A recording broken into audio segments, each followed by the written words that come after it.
واقعہ حدیثوں میں بنی اسرائیل پرانی امت کا ہے کہ ایک شخص نے 99 قتل کر دیے، 99 مرڈر اس نے کیے. اب اس کو احساس ہوا مجھے توبہ کرنی چاہیے، شاید کوئی راستہ ملے. کسی کوئی نیک آدمی کو نظر آیا تو اس نے کہا کہ مجھے توبہ کرنی ہے، میں اتنے سارے قتل کیے 99. تو اس نے اس کو کہا کہ اتنے قتل کیے، قتل کرنے سے پہلے سوچنا تھا خدا تجھے کبھی معاف نہیں کرے گا. وہ مایوس ہو گیا، دل میں مایوسی چھا گئی ہے، اب میں نہیں بخشا جاؤں گا، چلو سینچری پوری کرتے. اس نے اس کو بھی قتل کر دیا. پھر اس کو احساس ہوا نہیں یار، کوئی راستہ نکالنا چاہیے، شاید کوئی صورت ہو.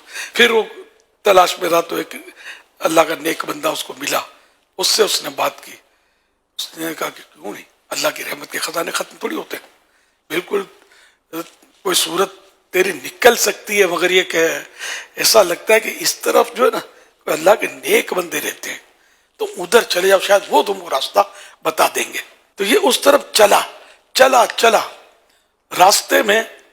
بس وہ پہلے ہماری طرح آج کل کی سفر تو ہے نہیں، دھوپ سردیاں یا جو بھی تھا، اس میں وہ بیمار ہو گیا اور مرنے پڑ گیا.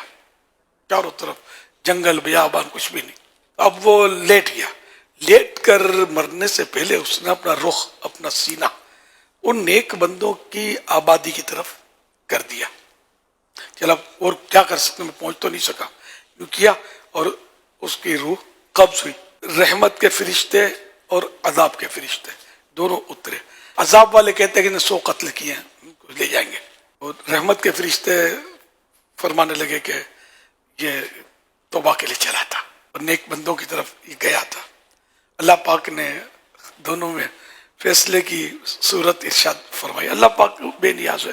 اس نے کہا کہ ایسا کرو کہ دونوں طرف کی زمین ناپو، اگر یہ بندہ اپنی بستی کے قریب ہے، اپنی آبادی کے قریب ہے تو عذاب والے لے جائیں، اور اگر میرے نیک بندوں کی بستی کے قریب ہے تو رحمت والے لے جائیں.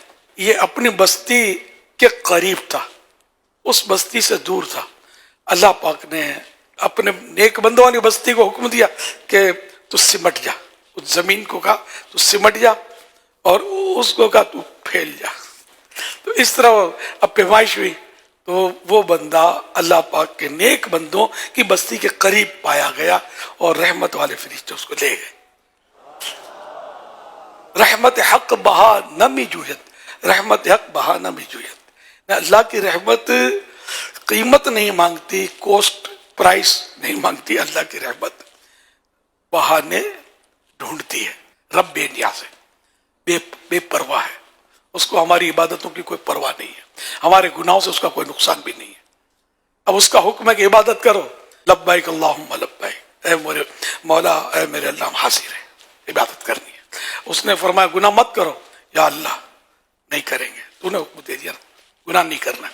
تو ہمیں اللہ پاک کا حکم ماننا ہے، گناہ سے بچنا ہے اور عبادتیں کرنی. یہ نہیں سرکشی نہیں کرنی کہ شاید اللہ بخش دے گا، گناہ کرتے رہو. 100 کا قاتل بخشا گیا تو میں نے تو 100 مچھر بھی نہیں مارے، تم نے میں اس سے چھوٹا گناہ گار ہوں، نہ ہی نہیں. یہ بھی نہیں سوچنا ہے کہ کسی چھوٹے گناہ پر بھی رب پکڑ لے، چھوڑانے والا کون ہوگا. ڈرنا ہے اس سے.